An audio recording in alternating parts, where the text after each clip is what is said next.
A majority is allowed to take decision on behalf of all the people. लोगों की बनिस्बत on behalf of all the people, even the majority does not rule directly. Majority को ये allow होता है कि लोगों के behalf में वो डिसीजन ले सके. Even the majority does not rule directly, जबकि मेजॉरिटी पूरी तरह से रूल नहीं करती. You know very well, children, that majority party, the party which got the majority in the election is allowed to form the government in democracy. जो party होती है, majority party, मतलब कि जिसको ज़्यादा चुनाव में मत मिले होते हैं, जिसके रिप्रेजेंटेटिव जीत के आते हैं, वही गवर्नमेंट को बनाता है.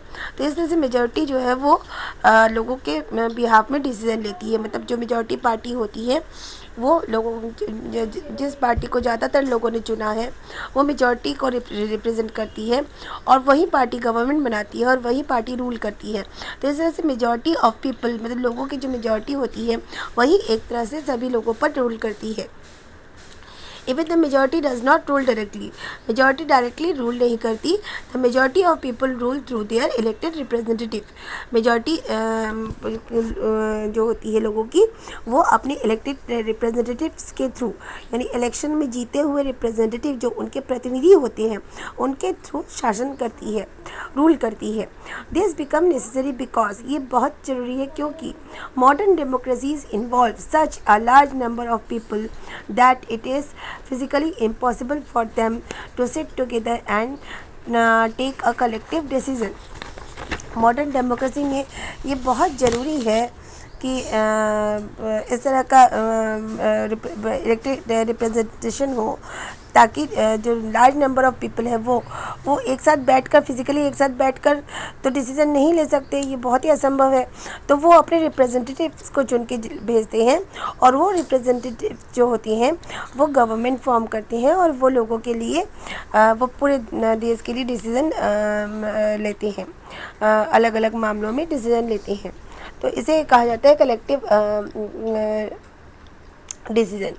Even if they could, the citizen does not have the time. अगर ये ऐसा पॉसिबल हो भी पाता कि सब मेजॉरिटी के लोग बैठ के डिसीजन ले सकते एक साथ, तो लोगों के पास टाइम नहीं होता, या तो फिर लोगों के पास इच्छा नहीं होती, या फिर कुछ लोगों के पास तो स्किल ही नहीं होता कि मतलब वो अपने लिए डिसीज़न ले सके.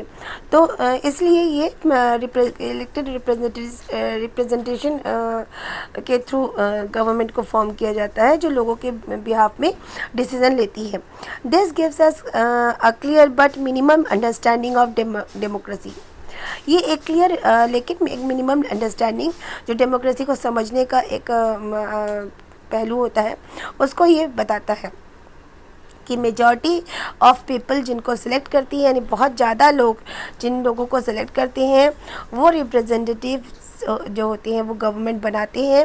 वो रिप्रेजेंटेटिव गवर्नमेंट बनाकर देश का काम चलाते हैं, देश के हितों के लिए वो डिसीज़न लेते हैं और वो डिसीज़न जो लेते हैं वो सभी लोगों के लिए लेते हैं. सिर्फ मेजॉरिटी जो उन्हें चुन कर भेजती है उनके लिए नहीं लेते, बल्कि पूरे देश में जो जितनी जनसंख्या है उन सभी के हितों को ध्यान में रखते हुए डिसीजंस लेते हैं. और इसी को इलेक्टेड रिप्रेजेंटेशन कहते हैं या इलेक्टेड रिप्रेजेंटेटिव्स कहते हैं. और ये आंसरेबल होते हैं उन्हीं लोगों के लिए, सभी लोगों के लिए, not just those people who are elected them, for all the people. They are answerable for all the people. वो सभी लोगों के लिए आंसरेबल होते हैं जो जिन्होंने उनको चुन के भेजा है या जिन्होंने उन्हें नहीं भी चुन के भेजा है तो भी उनके लिए भी आंसरेबल होते हैं. अपने कामों के प्रति जो भी वो डिसीज़न लेते हैं या काम करते हैं उसके लिए वो आंसरेबल होते हैं, दूसरों के नहीं, लोगों के, आम जनता के प्रति आंसरेबल होते हैं. और अगर वो सेटिस्फाई नहीं कर पाते आम जनता को तो फिर उन्हें रिमूव कर दिया जाता है या वो अपने डिसीजन को चेंज करते हैं या तो फिर उन्हें रिमूव कर दिया जाता है. तो इसे ही कहते हैं broader meaning of democracy. This clarity helps us to distinguish democracies from non democracies. ये जो क्लैरिटी है डेमोक्रेसी का जो हमें समझ में आया है वो हमें हेल्प करता है अंतर करने में हमें डेमोक्रेसी और दूसरे जो नॉन डेमोक्रेसीज़ होती है दूसरी कंट्रीज़ में, उनके बीच में ये अंतर करना सिखाता है, ये अंतर करना बताता है. But it does not allow us to distinguish between a democracy and a good democracy. लेकिन ये बहुत ज़्यादा अंतर नहीं बता पाता डेमोक्रेसी और एक गुड डेमोक्रेसी में. It does not